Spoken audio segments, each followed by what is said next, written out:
राधे कृष्णा दोस्तों। आज की कहानी कर्मों की गति न्यारी। मनुष्य के कर्म फल का भंडार अक्षय है। उसे भोगने के लिए ही जीव 84 लाख योनियों में शरीर धारण करता आ रहा है। समस्त जीवों को अपने द्वारा किए गए शुभ अथवा अशुभ कर्मों का फल निश्चित रूप से भोगना ही पड़ता है। आज जो इंद्र है वह अपने पहले के जन्मों में कभी कीड़ा हो सकता है तथा पहले का कीट आज अपने सत्य कर्मों से इंद्र बन सकता है। कर्म की गति जानने में देवता भी सामर्थ नहीं है। मानव की तो बात ही क्या है। इसीलिए कहा गया है कर्मों की गति बड़ी गहन और न्यारी होती है। कर्म फल के विलक्षण प्रभाव को दिखलाता है। राजा बलि का जीवन। पौराणिक मान्यता के अनुसार राजा बलि पूर्व जन्म में जुआरी था।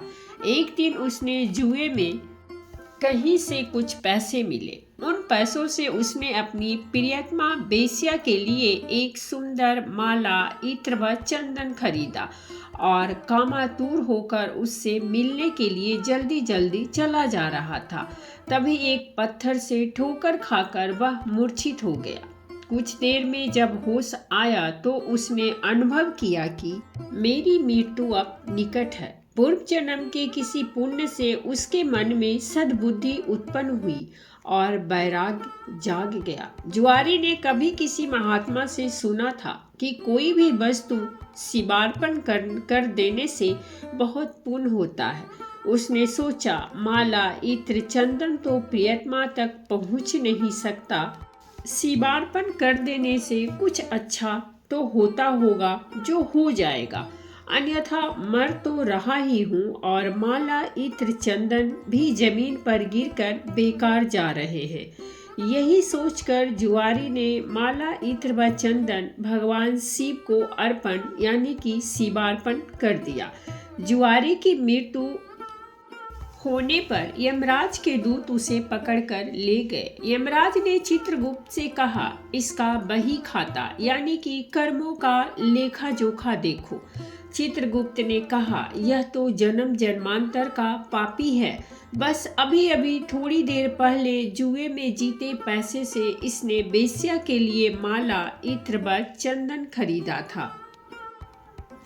जब ठोकर खाकर गिरा तो इसने मृत्यु निकट देखी और सोचा कि माला आदि चीजें बेकार जा रही हैं, तो उसे शिवार्पण कर दिया। यह कोई भगवान को माला अर्पण करने वाला तो था नहीं, न ही इसने भगवान के लिए माला खरीदी थी। बस यह इसका पुण्य है। यमराज ने कहा, यह तो इसका पुण्य ही माना जाएगा। यमराज ने जुआरी से पूछा, पहले तुम पुण्य का फल भोगोगे या पाप का? जुआरी ने कहा, मैं तो जन्म जन्मांतर का पापी हूँ। पाप का फल भोगने में पता नहीं कितना समय लगे, इसीलिए मैं पहले पुण्य का फल भोगना चाहूँगा। भगवान शंकर की कृपा से जुआरी बन गया इंद्र। यमराज ने कहा, शिवार्पण के पुण्य से तुम 3 घड़ी के लिए इंद्रलोक के मालिक बन गए हो। भगवान शिव की बिना भक्ति की आराधना से जमीन में गिरी हुई गंध पुष्प एक महापातकी को कितना बड़ा फल मिला। जो लोग श्रद्धा और भक्ति के साथ भगवान शिव को गंध पुष्प व जल अर्पण करते हैं, उनकी आराधना करते हैं, उन्हें तो सायुज मुक्ति ही मिलती है। उसी समय देवगुरु बृहस्पति आए और जुआरी को ऐरावत हाथी की पीठ पर बिठाकर इंद्रलोक ले गए। जुआरी जब इंद्रासन पर बैठा, अप्सराएं नृत्य करने लगी, गंधर्व गान करने लगे। उन गंधर्वों में नारद जी भी थे। यह देखकर उन्हें हंसी आ गई। जुआरी ने कहा, इंद्र के दरबार में बेअदबी, बताओ क्यों हंसते हो? नारद जी ने कहा, जुआरी, तू जीवन पर्यंत जुआ खेलता रहा।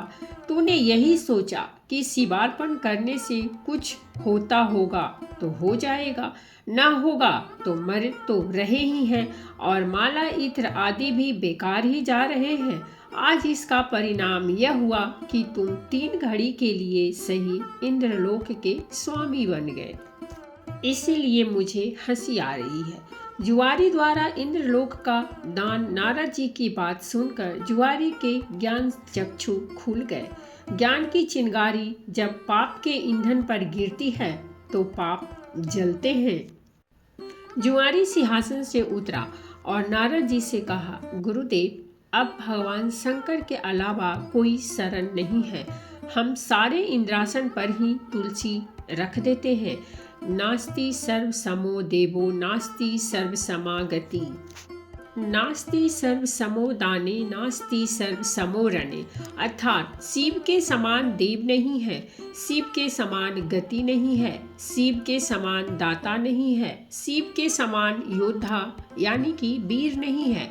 इतना कहकर जुआरी ने स्वर्ग की निधियों का ऋषियों को दान करना शुरू कर दिया। उसने ऐरावत हाथी अगस्त्य जी को, उच्च श्रवा नाम का घोड़ा विश्वामित्र जी को, कामधेनु गाय महर्षि वशिष्ठ जी को, चिंतामणि रत्न गालबजी को और कल्प वृक्ष कौंडिन्य मुनि को दे दिया। भगवान शंकर को प्रसन्न करने के लिए जुआरी ने कुछ ही देर में सारा इंद्रलोक दान कर दिया। तभी 3 घड़ी बीत गई। वह फिर यमलोक को पहुंचाया गया। कर्मों की गति न्यारी है। जुआरी बन गया त्रिलोकपति। जब इंद्र वापस आए तो अमरावती ऐश्वर्य शून्य थी। इंद्र स्वर्ग के ऐश्वर्य ऐरावत हाथी, कामधेनु, पारिजात पुष्प आदि को न देखकर क्रोधित हो गए और पूछने लगे, ये सब कहाँ चले गए। तब देवगुरु बृहस्पति बोले, सब कुछ जुआरी ने दान में दे दिया। बड़ी भारी सत्ता मिलने पर जो प्रमाद में न पड़कर सत्य कर्म में लगे रहते हैं, वे ही धन हैं, वे ही भगवान शंकर के प्रिय भक्त हैं। इंद्र स्वर्ग की निधियों को वापस लाने के अपने कार्य को सिद्ध करने के लिए देवगुरु बृहस्पति को लेकर यमराज के पास संयमनीपुरी पहुंचे और जुआरी की शिकायत करने लगे। यमराज ने जुआरी से अपना पक्ष रखने को कहा। जुआरी ने कहा, हमको जो करना था हमने कर लिया, अब आपको जो करना है वह आप कर लो। यमराज ने इंद्र से कहा, आप बूढ़े हो गए हैं, किंतु अभी तक आपकी राज्य से संबंधित आसक्ति दूर नहीं हुई है। जुआरी का पुण्य आपके 100 यज्ञों से कहीं महान है। जाइए, ऋषियों के चरणों में पड़कर या धन देकर अपने रत्न लौटा लीजिए। यमराज ने जुआरी से कहा, दान का पुण्य भूलोक में ही होता है, स्वर्ग में दान नहीं करना चाहिए, इसीलिए तुझे नरक की यातना भोगनी ही होगी। तब चित्रगुप्त ने यमराज से कहा, इसने भगवान शिव के नाम पर ऐसे उत्तम ऋषियों को इतनी बहुमूल्य वस्तुएं दी हैं, तब इसे नरक की यातना क्यों भोगनी पड़ेगी। शिव के नाम पर स्वर्गलोक, मृत्युलोक या कहीं पर भी कुछ भी दिया जाए तो उसका अक्षय फल मिलता है। इसके जितने भी पाप थे वे सब भगवान शिव के प्रसाद से भस्म होकर पुण्य में परिवर्तित हो गए हैं। यमराज सोचने लगे, अब यह जुआरी नरक नहीं जाएगा, अब तो यह इंद्र ही होगा, क्योंकि इस बार तो इसने विधिवत पूरा इंद्रलोक ही दान कर दिया है। उसी पुण्य के प्रभाव से वही जुआरी अगले जन्म में महान भक्त प्रहलाद का पौत्र राजा बलि हुआ। यहाँ पर भी वह पूर्व जन्मों के शिव पूजन के पुण्य से इतना त्यागी हुआ कि गुरु शुक्राचार्य के मना करने पर भी उसने भगवान वामन को अपना सर्वस्व समर्पित कर दिया। वामन भगवान राजा बलि से बोले, हम तुम्हें क्या दें। बलि ने कहा, भगवान, हमारी जिधर भी दृष्टि जाए उधर हम आपका ही दर्शन करें। राजा बलि की बैठक के बामन दरवाजे हैं। भगवान ने सोचा, न जाने किस दरवाजे पर बलि की दृष्टि चली जाए।